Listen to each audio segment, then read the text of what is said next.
We are gathering new details about local deaths related to Irma. The medical examiner's office for Duval County says there were, quote, a few. One of them was a man who came to Jacksonville to help a relative rebuild a fence. He had a heart attack. We put in an open records request to learn about any of the others. In St. Johns County, the sheriff's office also reported a storm-related death. An elderly couple in Palm Valley was trapped by high water. One of them suffered a heart attack. Governor Scott meets with local leaders across Northeast Florida to check up on Irma recovery efforts. Channel 4's Kristen Cosby is joining us live outside Orange Park Town Hall where that meeting was held. And Kristen, tell us about the advice the governor offered up as this cleanup continues.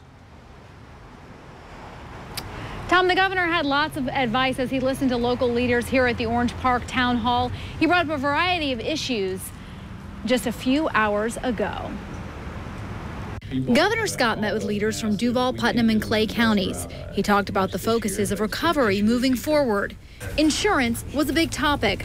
Scott warned of third-party insurance fraud. Scammers want you to sign your insurance over to them. Scott says, don't do it.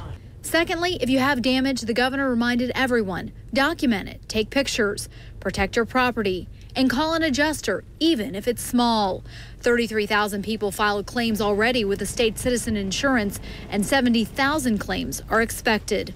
Finally, the governor is also concerned about Zika. There are no active Zika sites in our state currently, but with so much standing water, it could become a problem. We have a lot of water in our state. We've got to drain and cover. Get rid of standing water to the extent you can.